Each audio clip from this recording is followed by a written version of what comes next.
right, next I have the pleasure of introducing Dershnee Devan. Dershnee is an occupational therapist with 23 years of clinical experience and a special interest in chronic pain. She's worked in the both public, academic, and private sectors. She has experience in clinical and vocational rehabilitation specific to the field of chronic pain. And the most important part about her is that she owns Pain Coach, a company that specializes in the mentorship of clinicians in the field of chronic pain management. So please welcome Dershnee.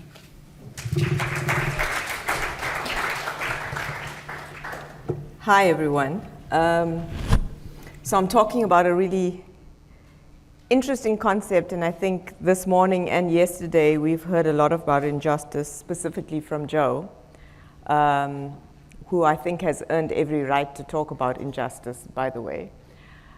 So I'm going to talk to you about understanding pain-related injustice and the pain experience. All of us have felt some injustice or some kind of injustice in our lives, some more than others, depending on your life experience. But today I'm hopefully going to help you understand a little bit more about injustice in a pain-related context. And in Joe's words, so to quote her from yesterday, I was listening to her quite carefully, and she said, injustice contributes to us not believing. And I think it's important to really hold that. So what we're going to do is talk about a little bit about why pain-related injustice is important. Oh, sorry, to go back, you'll see I struck out the word perceived injustice, and I'll tell you a little bit about why later. So we're going to talk about why pain-related injustice is important, what it is, why context is important, and just a little bit about assessment, and then hopefully something on treatment and management.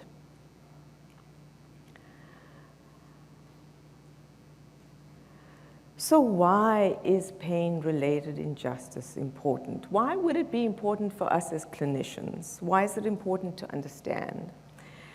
Because pain-related injustice, and there's been some research now, more research than there has been previously, cross-sectional, prospective, and experimental research on the adverse outcomes related to pain-related injustice or injustice in this context. What do I mean? So basically, pain-related injustice has been linked to or associated with greater persistence of pain, greater severity of pain, prolonged work disability, reduced functioning, persistence of PTSD and depressive symptoms, increased pain behaviors, and increased medication use. And when they talk about increased medication use, generally, they're talking about increased opioid use. Okay. For me, as an occupational therapist, the one thing that stands out about these adverse outcomes is that pain is associated with pain and disability. Okay? And it has perceived injustice is associated with pain and disability. And it has a stronger association with disability. What does that mean? If you have a higher level of perceived injustice, there's a higher or greater level of disability. And I think that that's quite important because that's the one thing we're all trying to target. We want to prevent disability.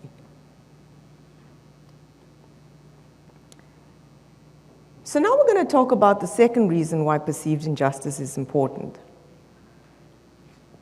Who do you think we blame for our pain experience? Who do you think? And I know that there's some pain advocates and people with lived experience with pain in the audience. I'd like you to not answer this, because I think you know, but I'd like the clinicians in the room to please answer. Who do you blame for your pain experience? Who's responsible? Come on, you must have an idea. Who? Who would you think is at the top of that list? Yourself, as in? The person suffering from pain? Okay. Yes, Stephanie? The healthcare provider. The healthcare For not educating and informing why and what your experience can be and how it can change. Stephanie gets the prize. Boom. Is it a gold star? You will see. I'll speak to you later. So this was a study done in people with musculoskeletal injury, and they examined the sources of injustice. And yeah, the winner was healthcare provider, highest percentage. The insurer is not far behind, so we're not surprised about the insurer, right? Healthcare provider includes the doc. Healthcare professional includes everyone Yes. in the medical fraternity, yeah? All of them. Even the nurse. 75%, right there, okay? And so what's interesting to me about that is we are the ones that are supposed to help people. We are the ones that are supposed to support people. That's what I think I do. I help and support people, but I'm the greatest source of injustice? Okay, that doesn't sound right, does it?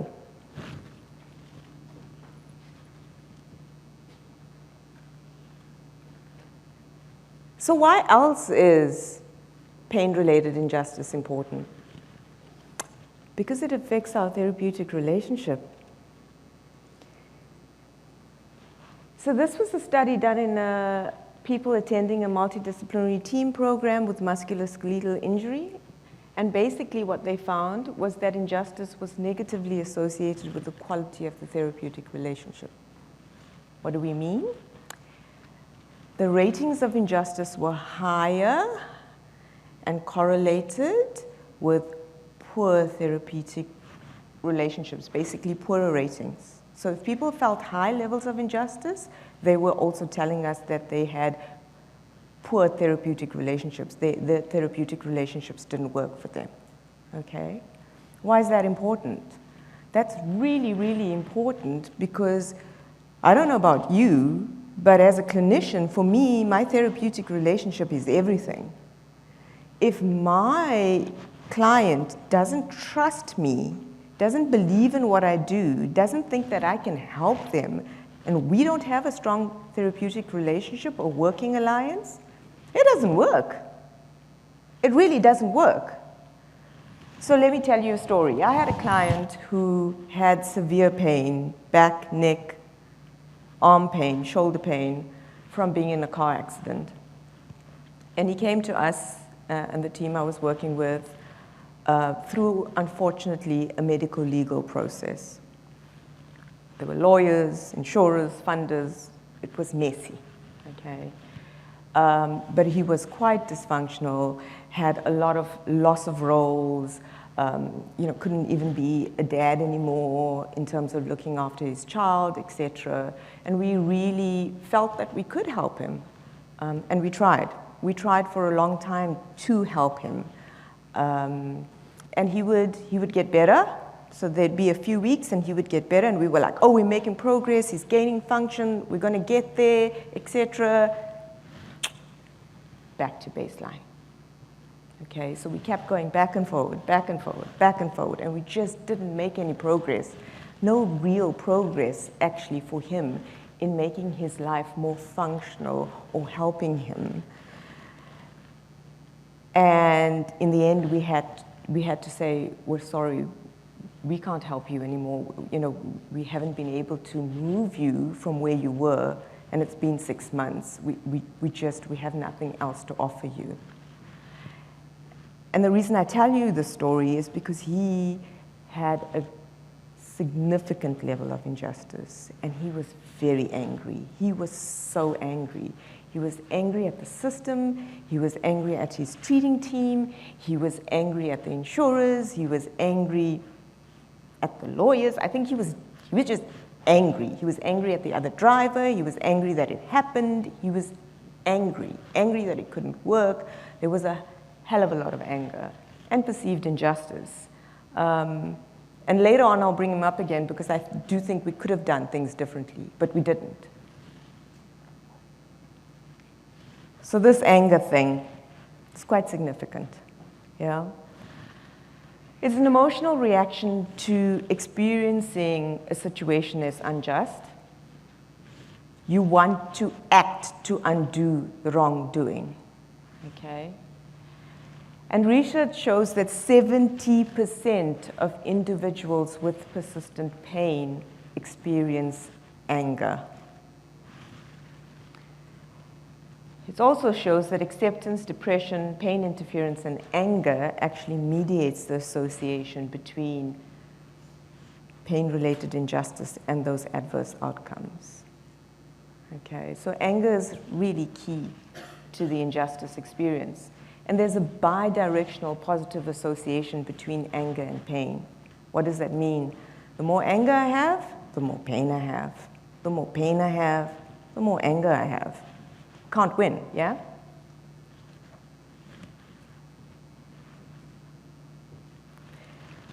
So we don't like talking about anger. We don't want to deal with it. It's an uncomfortable emotion, yeah? It's a negative emotion. And sometimes that anger is directed at us as a healthcare provider, so it makes us even more uncomfortable, and we try not to take it personally, but it does. This book taught me a lot about emotions. What it taught me was that all emotions, positive and negative, are important. And we need to take that into account. Even the negative emotions are important. And we need to feel all of it. We need to feel the positive stuff, but we also need to feel the negative stuff. Because that's what makes us human. It's the fact that we can be happy and sad. Yeah? And angry.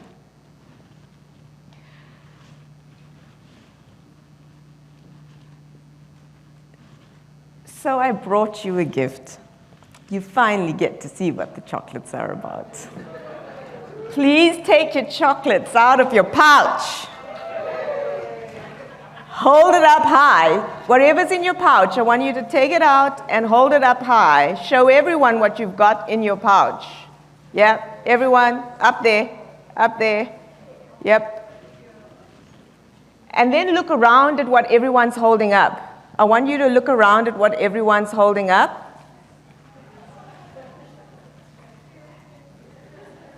And then notice that some people... If I lost mine, what do I do? Oh, I hope you haven't lost your... It's in your pouch. Did you take it out? I took it out and I put it in something. What did you have? I can still be a part of it because I get a star. Don't worry, I'll make sure you get a prize at the end, so it's all good. So you're all holding up your chocolates, right? I have my own piece of candy. Did I put it in there? Will the people who do not have a chocolate egg stand up? Will the people who do not have a chocolate egg stand up? So you have a toffee? Yeah, you have a toffee. Oh, look at that. No, you have a chocolate egg. So that's an egg, yep. Notice the difference in size between the chocolate egg and the toffee.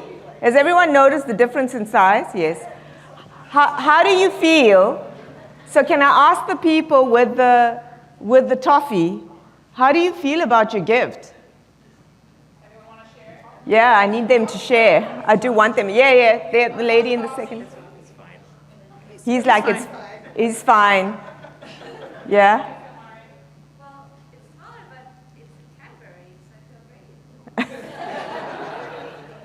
great. Feel very, very ripped off. How do you feel, Christy? Christy's okay with it. It's too accepting a room. I've done this party trick before and it didn't go down like that. At least one person felt ripped off. Thank you. Okay. So what that was just to create an experience of injustice, yeah? Inequity. I've given some of you a chocolate marshmallow egg. So that's, by the way, what we do in South Africa for Easter. These chocolate marshmallow eggs are everywhere. We use them in our Easter egg hunts. They're everywhere. Yes, Stephanie? Can I ask somebody who's got a toffee if they'd like an egg plus one of my random pieces of candy that I brought with me? You can. Anyone want to take her up on her offer? But I'm also bringing some eggs tomorrow for those of you who didn't get one. You can have some eggs. Yeah. So basically, I create the inequity, the unfairness, the injustice. And I want you to really think about this, those that got the toffee. Now, stop being nice. Be honest with yourselves.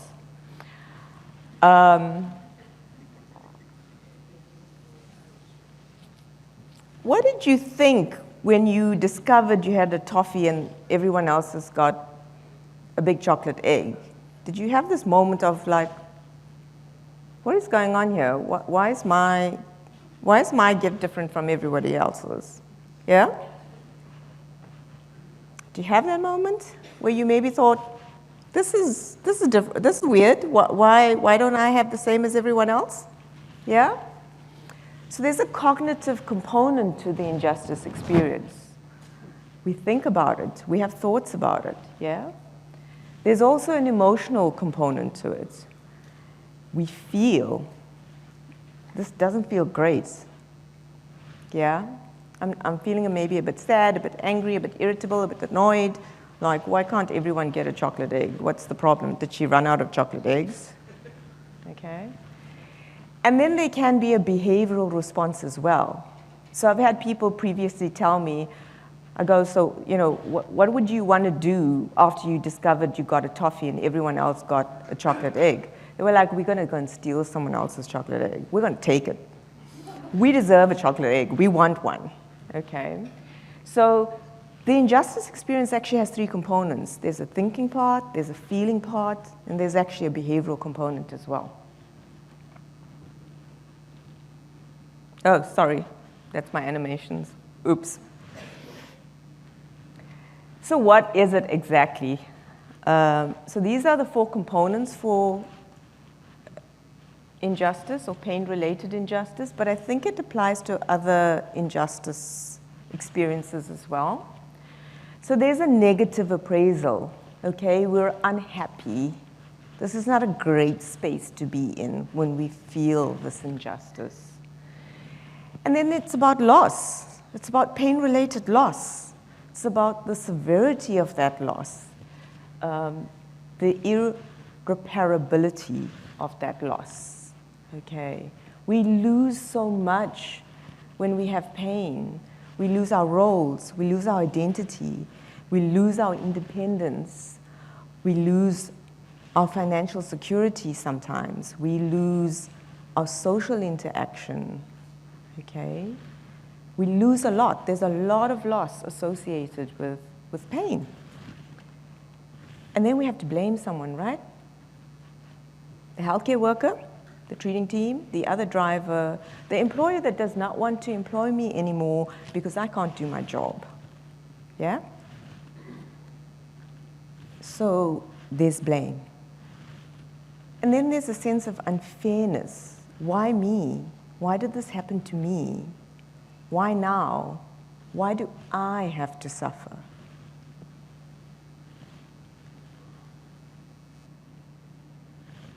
Okay, I have to get here. Think I'm faking? Canada did not send troops to fight in Vietnam, you idiot. They sent troops to reinforce the 73 peace accords, which is where I tried to free a 12-year-old boy who stepped on a landmine.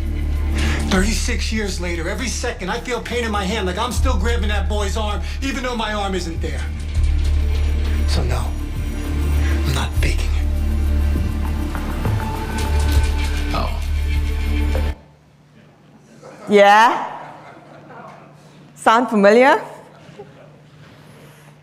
So that's Dr. House, and that's the phantom limb episode. I mean, it gets even more interesting. He kidnaps him and does mirror therapy with him. I mean, and then it works, like, bam! I'm like, okay, you know that's not how mirror therapy works, but okay. But did you see the anger? Did you see the injustice? It's pretty clear, yeah? So yeah, very powerful. Sorry. So let's talk about context and models. You know, I've had to rethink this talk so much since yesterday. I feel like I changed it some more, because I have some models in here. Apologies, I have some models in here. But we'll see what you think about them. So this is John Ljosaa's model that some of you might be familiar with, maybe all of you, since you're pain-informed, I assume. So we start with nociception, then we have pain, suffering, behavior. My view is I think that this model is incomplete. So I fiddled with it a bit. I tend to do that. I think it's more this. Okay, so it's more that after suffering, we have thoughts and emotions. Yeah? Because our thoughts and emotions inform our beliefs and our behavior. And all of that happens within a social context. And the social context is really, really important. And we've heard that from yesterday and today, that social constructs and social context is really, really important. And I'm so glad. I feel like I'm with my people, to be honest with you. It's the first time. And why is it important? It's because pain happens within a social context. Whether you're at work, at home, in your community, it doesn't matter where it happens, you're in a social context, because as human beings, we're social, right? So now this, I'm stealing from Mel, because she read, so I thought I can read. Because, you know, it was Melanie, no, come on, guys. So this is something I wrote actually 2 years ago, and I was like, I went back and read it, I thought, wow, I wrote that? Okay. So, why is social context important? It's important because we do not live in a vacuum. As human beings, we thrive on connection. Our shared experience validates our own version of reality. The social context provides the much-needed validation, acknowledgement, and often reassurance from others when we experience disabling symptoms that occur with chronic pain. When an employer, loved one, friend, or healthcare provider does not provide that validation or acknowledgement, our pain experience is worsened. When our reality does not match others' perception of our reality, that is, our symptoms are not real because they do not believe it, is as severe or disabling as we portray them. It results in more effort on our part to disprove their beliefs, which affects our pain behaviors and influences, eventually, the level of pain experienced. I wrote that. Can you believe it? But yeah, social context is important. And where does injustice sit? Injustice, I believe, is influenced and influenced everything from the suffering layer upwards. Suffering, thoughts, emotions, behaviors, beliefs, the social context, it ties in with the injustice experience. Now the model. Sorry, guys, sorry. Last one. So this, it doesn't look like what you would see in a research article, because again, I've tweaked it. But the fear avoidance model by Johan Flyen, it's a model that's quite well known. It's been around for a long time. And basically, it's about an inciting event that causes a pain experience. And then they talk about catastrophizing and negative cognitions and fear of pain and how that makes it worse. And then you have hypervigilance. And because of hypervigilance, you then avoid the activities. and then you become disabled, you have disuse, low mood. And then further down the line, someone slotted in their self-efficacy and said if you have lower self-efficacy, that also contributes to it and adds to the hypervigilance, avoidance, disuse, disability. Okay. So what I did is I said, okay, yeah, that's all fine, except I think this fear thing, it's important to consider the fact that pain is really an unpleasant sensation. And if you have severe debilitating pain, it's even worse. Nobody really wants to spend every day in, day out with pain. We don't seek it out. This isn't something we want, except those few people that we talked about yesterday that like pain. The rest of us don't actually want it on a daily basis. Okay, the occasional headache we can deal with, but more than that, maybe not. Okay. And so if pain is that unpleasant and we really don't want it, and you start to have persistent pain, it's not surprising that you don't want it, right? It's not surprising that you want to move away from it. And for me, what they haven't put in there is the perception of threat, of how threatening that pain is to you, because when you start to have pain that's persistent on a daily basis, it starts to affect how you live, how you function, and then, yeah, then you do become a bit afraid of it. That's a normal reaction, okay? And then you start to get overwhelmed, and you start to have a stress response, also normal reaction, right? And if you have a stress response, what is the thing that happens? Fight or flight. You run away, you escape, yes? And you avoid, and that's how the disability happens. But again, it's all like a normal process. And then the threatening illness information, guys, we've talked about it already yesterday, today. How, as healthcare providers, we say things like, you're not going to walk again, you won't be able to go back to work, you shouldn't be bending, don't lift heavy things because you'll hurt yourself, you've ruptured your disc is going to pop out of your back if you bend, like all kinds of things. I mean, the stuff my patients, my clients have told me, I'm just like, they said what? And the problem is that once someone said something like that, it doesn't disappear into the mist. It actually takes on a whole new life for that person, because they almost can't disconnect from that negative messaging that we've given them. Yeah? So that threatening illness information, that's what I'm calling it, is contributing to this entire model, because that's also contributing to the perception of threat and the fear and the catastrophizing and the self-efficacy and the anxiety and everything else that goes in there. And then it gets better, because what about the meaning of pain? Yeah?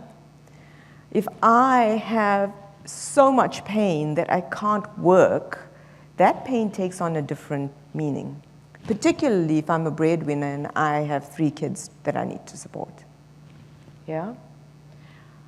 And the importance of this pain experience. And what if we've had trauma? That adds another layer.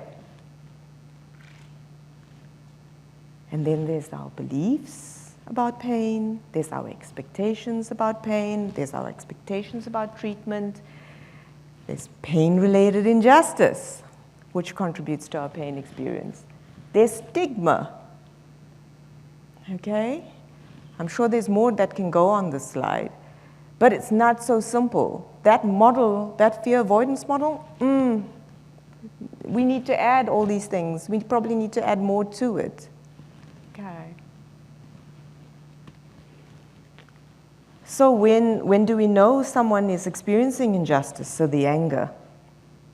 You will see the anger. Okay? Sometimes you can relate it back to the fact that the person has been through a traumatic event and there's someone to blame, the other driver. What I found is that people miss appointments. They stop doing their home programs. And there's other reasons why that could be happening. It's not always just a pain-related injustice reason. They could also, what people say is you start to see a lot of pain behavior. They're trying to tell you about their pain. And all of this, for me, is really just a sign that you should receive as a clinician that something's wrong. They're trying, it's a cry for help. They're trying to tell you something. They may not be verbalizing it, but they're trying to tell you something. Something's not right, something's not wrong. You've got to dig deeper. You've got to find what is going on here. There's something else happening, okay? And so we have this. So this is a formal assessment outcome measure for injustice. Now, we've talked about outcome measures, and if you're an outcome measure person, yeah, sure, go ahead. I think you have to be very careful, though, with injustice, and we're going to go into why. So this was developed by Mick Sullivan. Some of you might know him. In 2008, he developed the Injustice Experience Questionnaire, and it was developed in a population of people with traumatic injuries, mostly whiplash, musculoskeletal type of injury. He has subsequently developed other questionnaires. So the IEQG is validated in a population of osteoarthritis. We've got a short form IEQ, not as much data on it. And then there's a daily injustice experience questionnaire. I don't know why you would need to measure someone's experience of injustice daily. I'm struggling with that one. And that's validated in a population of chronic low back pain. And then there's one that's called a trait injustice questionnaire, and that looks at injustice traits. I don't know, maybe the psychologists might be interested in that. I don't know much about that. I would never use it. And the injustice questionnaire basically measures two things. It measures the severity and irreparability of loss, and it measures blame and unfairness. So I teach about pain all over the place, and I teach to a group of OTs who are involved in return to work rehab. And also in our country,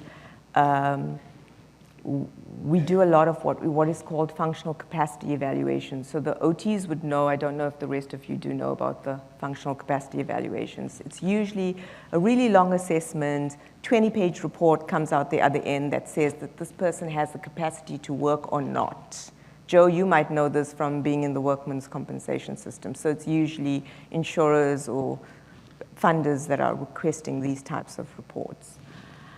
And so I presented on perceived injustice to them, and we went through this questionnaire. So let me just read a little bit from this questionnaire, the Injustice Experience Questionnaire, so you can get a feel for what this is like. So there's 12 statements, and you've got to rate them from 0 to 4, 0 being not at all, 4 being all the time. So I'm just going to read half of the statements.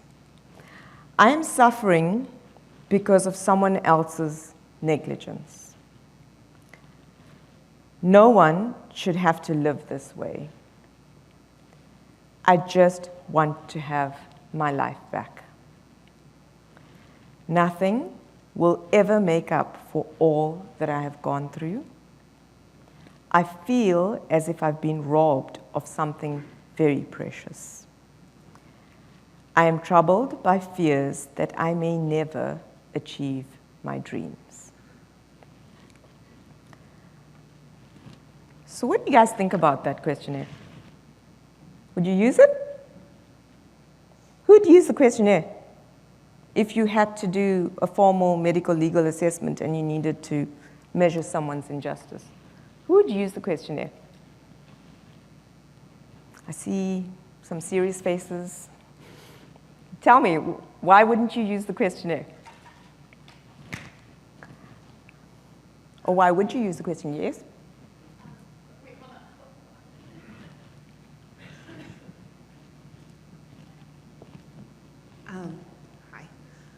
I don't know if I would use this in a formal legal context as with an FCE necessarily, although I think it might be important just to introduce the idea that this is a contributing factor when putting that into that medico-legal context, right? And other professionals are reading this and saying, oh, maybe this might be something that is important. I might use this actually in a treatment context more as to provide what Joe was saying, that loss of, that sense of loneliness, right? That I'm not part of a community, that this isn't something that happens to anybody else, it's just me. And having a checklist or a thing that I give this to everybody because everybody is affected by this allows that conversation to start. So maybe in a treatment context, but similar to how we, I don't know, might use outcome measures in that way rather than as a here's where you are and here's where you will stay, but more in a contextual way to start a conversation. Mm-hmm. I think. Is someone else? Yeah? Jason, hold on. Otherwise, I'd like to.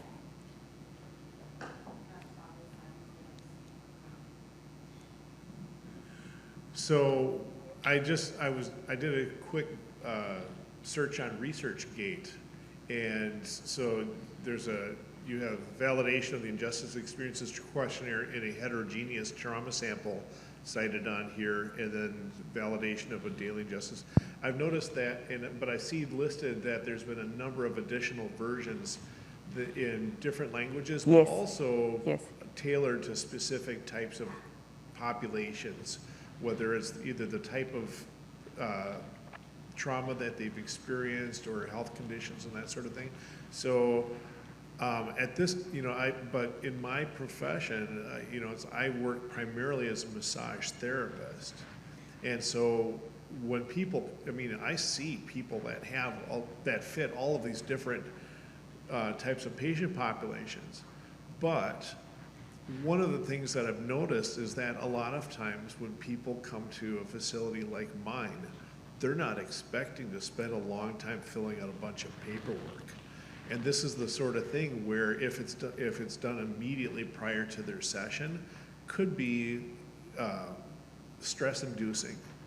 And a lot of times when people arrive at our facility, they just start to relax right there. You can see them relaxing because it's a comfortable, homey place. Mm-hmm. And so this is the sort of thing, if I was to use it, I might send it to them in advance, ask them to complete it at their own leisure, in their own home, and then bring the completed questionnaire to us. Because if I don't want, if it stirs up something in them, I want that to have a chance to dissipate before I try to work with them. Yeah, I get where you're coming from, but yeah, you want to say something, Stephanie? I agree very much with what Jason's saying of within the massage therapy context, I come out of that also, that could be off-putting or stressing. This would be something, as I've pivoted my business and my focus, that having developed a relationship with a client, I would then introduce these elements of seeing how far they want to move forward or not, and doing that. With your initial question of would I use this in a lawsuit kind of a situation? Abso-fucking-lutely.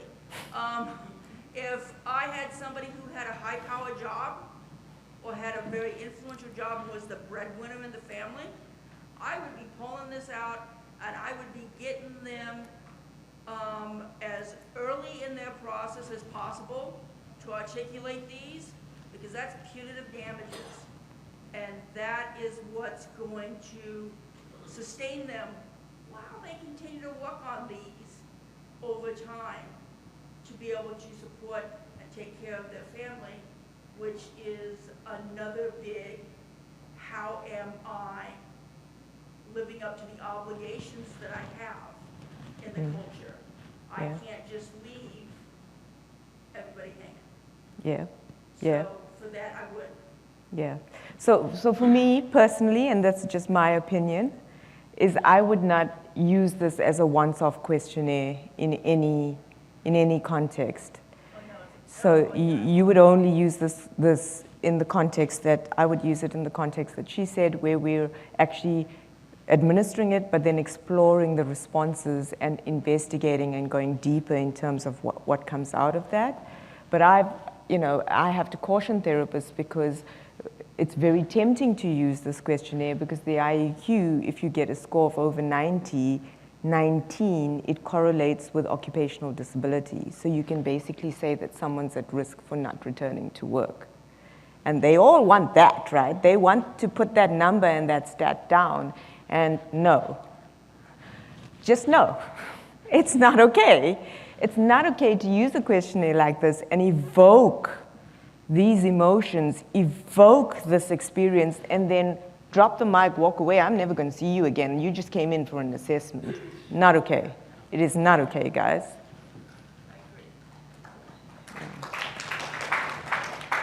So moving on, and I have no time. I've run out of time. Can I keep going? What does that mean? I don't have time. Oh, okay. Okay. All right, cool. Sorry. Got carried away there. Okay, so these are things that I've used in my clinical practice and also things that I've learned on courses that I've attended. Okay, so it's just my personal experience with treating people with persistent pain.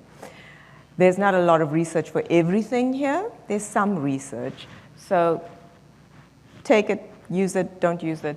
It's just my view. But before I start, there's one thing we have to talk about. Banana vomit. Yeah?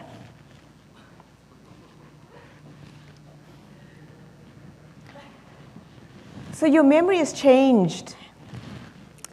Unusually sensitized to words associated with vomit, such as sick and nausea, banana, such as yellow and fruit, and the causes of vomiting. It's unpleasant. You have images, memories, facial expressions of disgust. Some of you might have turned away, had a mild reaction, a weakened version of how you would react to the event of vomiting. And it was beyond your control, it was automatic. But there was an assumption that there's a temporal sequence, that the banana came first and then the vomit came afterwards, yeah? And that there's a sketchy scenario that the banana caused sickness, And you might have a temporary aversion to bananas. So if I ask someone to bring in bananas now, then you'd be like, no thanks, we don't want some bananas. Okay, but basically this was an associative activation. It's quickly, automatically, effortlessly, and out of your control. And why am I talking about bananas and vomit? Why? Confirmation bias. So we talked about bias yesterday. So your ability to monitor your own perceptual decision-making on a sensory level is affected once your brain makes a decision. Okay? And your brain does make decisions without you knowing. I hate to bring that to your attention, but it's true. And then there will be a bias to everything you see and hear. Everything. Okay?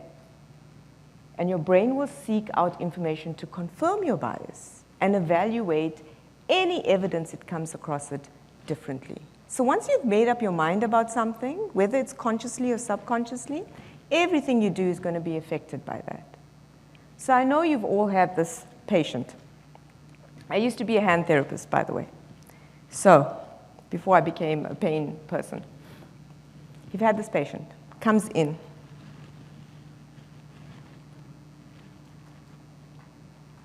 And you say, put your hand on the table, and they go, can't. And you're like, please, can you just put your hand on the treatment table? And they're like, oh. And they put it down, and then you want to touch, and they're like, no. Okay? And so you sit there and you go, okay, this is really serious. Let's have a look. You have a look at the hand, you examine the limb, and it turns out they have a laceration of their little finger. And then you go, you cut your little finger,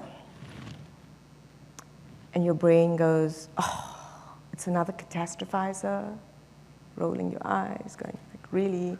Can't be that bad. I mean, you know, I've seen people with crush injuries of their whole upper limb, their hands cut off, and they didn't have this experience, and this person's like almost rolling on the floor with pain. And you think, it cannot be that bad. Their pain experience cannot be that bad, okay? Can't it? Yes, it can. Can be that bad. It's as bad as they say it is, okay? But that's the confirmation bias. We see these things. So what I want to say to you is your clinical observations of clients and patients are really important. They're really important. But when we are observing someone clinically, we also need to pay attention to the fact that everything we see is not everything we assume it is. And we do need to go back and speak to our clients about it. We do need to question things that don't make sense to us. We can't just assume that because someone walks in with a heavy limp, it's a biomechanical problem. Sometimes it isn't. Yeah? Oh, did I lose my clicker? Oops, sorry. And there's a gap. There's a gap between a health professional's point of view and the experience lived by a person suffering from pain. There's a gap. So how do we as healthcare professionals close that gap? Anyone have a concept or an idea? How do we close the gap? Because there's definitely a gap in what we think is happening and what is actually happening. Yeah? Ask questions. Ask questions. Yeah? That thing called validation that we spoke a lot about yesterday, that Joe and Mel have done that part of the talk, so I don't really have to tell you about it. But it's validation. Yes. And it is about asking questions, but it's about asking the right questions. It's about the communication skills we have. It's about listening. It's about the therapeutic relationship we're building with our clients. It's also about acceptance, which we've had a talk on. It's about empathy, and it's about being kind. Please don't forget to be kind. We're all human beings here. So what about listening? Deep listening is an act of surrender. We risk being changed by what we hear. When I really want to hear another person's story, I try to leave my preconceptions at the door and draw close to their telling. I'm always partially listening to the thoughts in my own head when others are speaking. So I consciously quiet my thoughts and begin to listen with my senses.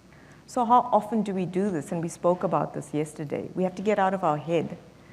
We are sitting there listening to our clients and constantly thinking about the physiology, the pain science, the pathology, the pathophysiology of what is going on here. How can we help this person? Stop it.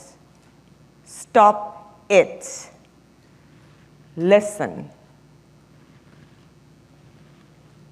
The most critical part of listening is asking what is at stake for the other person. I try to understand what matters to them, not what I think matters. Yeah? So this is from Valerie Kaur, See No Stranger. Excellent book. I would recommend it. And empathy. This is something we get wrong often. Empathy is both cognitive and emotional. To inhabit another person's view of the world is to feel the world with them. But I also know that it's okay if I don't feel very much for them at all. I just need to feel safe enough to stay curious. And that's something we don't consider. In order for you to be empathetic with your clients, you have to feel safe. You have to feel safe. You have to have insight to yourself. You have to feel safe in order to be empathetic. And please, do not label. Do not label your clients. I hate the word fibromyalgia. I hate it. Why? Because the clients that I see that come to me with that diagnosis, they come to me with this impression that their life is over. There's nothing, anything anyone else can do for them. It is done. because they now have a diagnosis of fibromyalgia.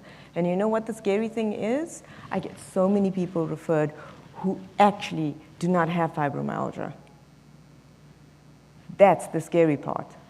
Okay. Honor their account, respect and support their lived experience.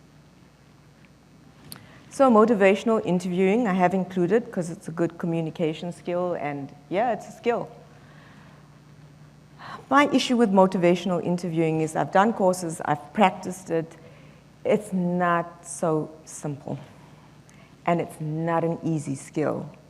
So you can't just go out there and do a course on motivational interviewing, and the next thing, there you are, practicing it, and it's working.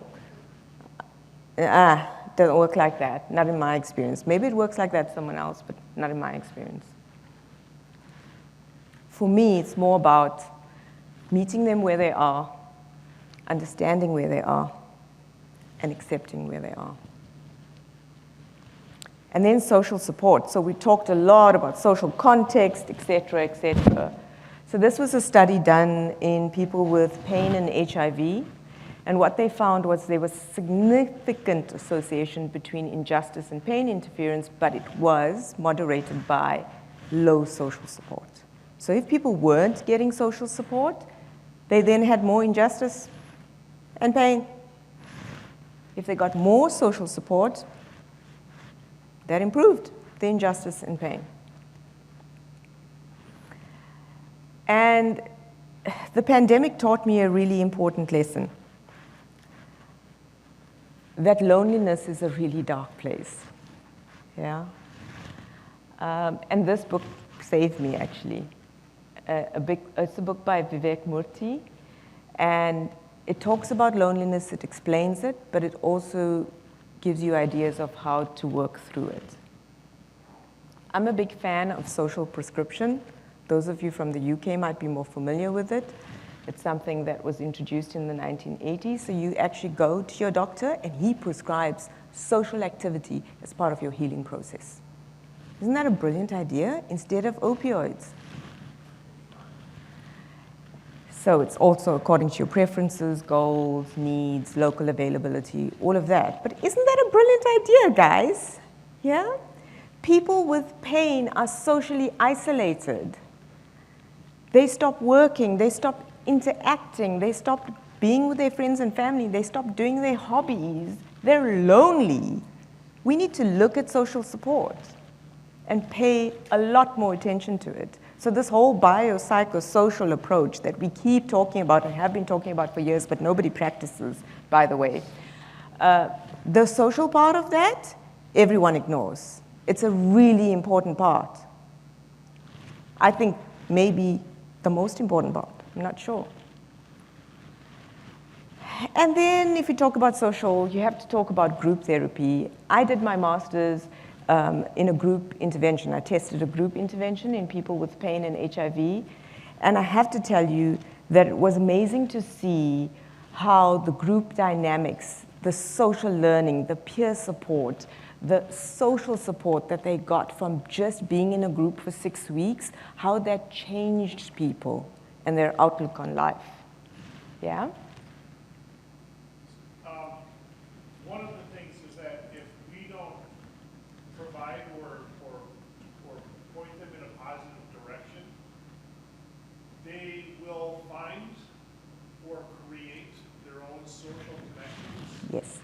And sometimes those become echo chambers that spiral negatively, where they're giving each other medication advice and recommending increased isolation other than their online connections. And for people that work with kids, I've seen myself where kids that are participating in group therapy sessions and they're told, okay, don't exchange contact information because they didn't want these kids feeding in off of each other's stuff, or those kids are already on Snapchat and Instagram before that session is done. So there's no way for them to not connect with others that are going through a similar journey. So we have to recognize and accept and find a way to point them in a positive direction. Yeah, so yes, there's positives and negatives to everything, and absolutely that can happen. But the opposite also happens, that people that have been in a group therapy situation go on and form really valid social connections that are useful and that help. And I've seen that happen. So it's not always a negative thing, but absolutely I agree. There are some Facebook groups, I think, that are quite detrimental and can be, yeah. Oh, let's talk about the anger. I'm gonna have to talk about the anger, okay. So, yeah, empathetic reflection, we need to show them that we're not their enemy. We need to understand their context, their situation. We have to give them feedback on the emotional content of this anger to help them turn down the volume. So it's recommended CBT and something called emotion awareness and expression therapy. Maybe the psychologists know, I don't really know this therapy, but it's apparently new and it helps to deal with conflict and trauma and external adverse events. And I thought, wow, okay. I've mentioned dialectical behavioral therapy because dialectical behavioral therapy, I really believe, does have some components that will help with people with persistent pain. The distress tolerance, the emotional regulation, definitely something I think that could work. And we also have to remember that anger suppression is a socially accepted way of dealing with anger. People just kind of go, well, let's just dampen down the anger. Is it useful? Does it work? I think it's a personal thing, but not sure. And then Mick Sullivan, he would use the injustice questionnaire to identify anger and in relation to the sources of injustice. So that's how he'd use it as part of treatment, and shift the discussion from injustice to anger and explore the reasons behind the responses. And he says, do not proceed the discussion with how injustice affects recovery. We don't mention that. Now, I don't know about that because I feel like that patient that I had that I really couldn't help, if I had had an open, honest conversation with him about injustice and anger, who knows what could have happened?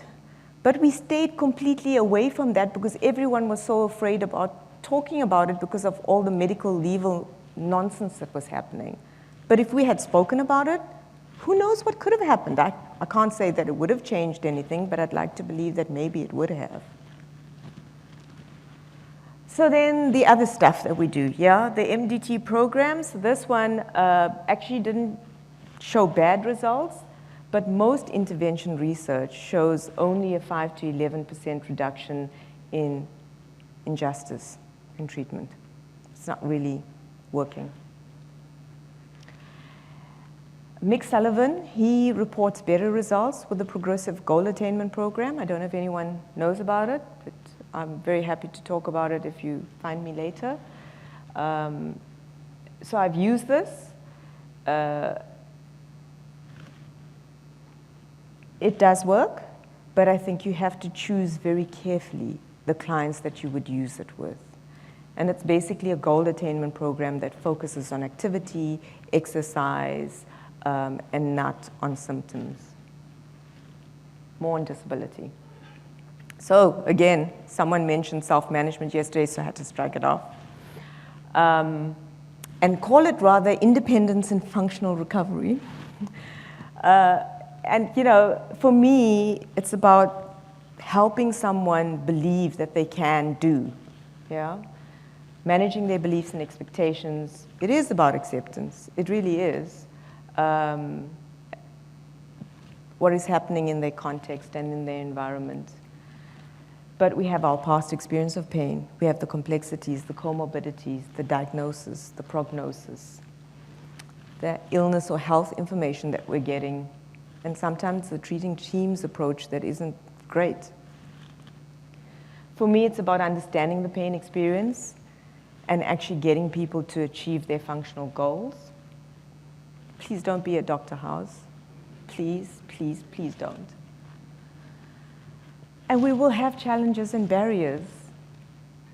Access to healthcare, communication, lack of funding, lack of resources, skills, knowledge. We will have those barriers and challenges. But if I don't negotiate with my cat very carefully and bribe her or whatever else I do to get her off the table, I can't do my puzzle. And it's pretty much the same for us. We're going to have to find a way.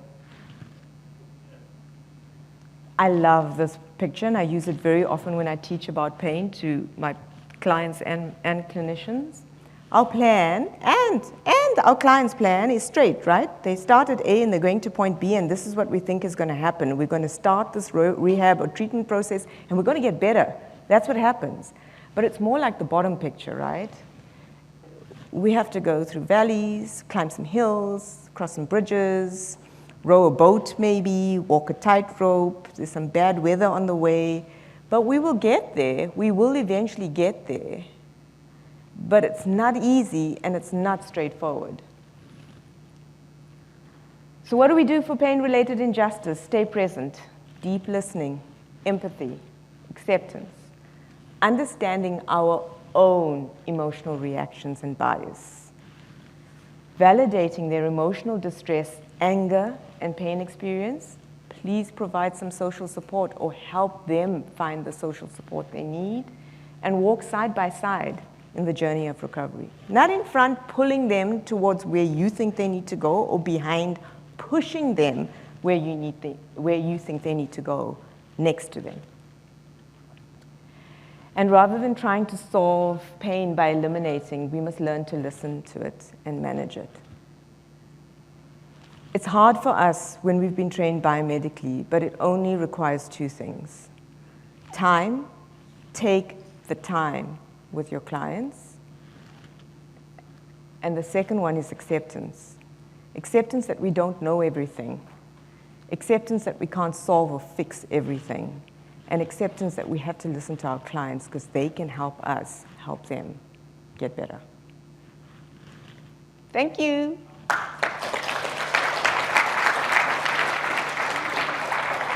So if you want to stay in touch, those are my details, but I also will send Rajam the references and the assessment form, etc., anything else anyone wants. Thank you. Thank you so much. Unfortunately, we do not have time for questions, but that's one of the beautiful things about the San Diego Pain Summit is that we'll all be around.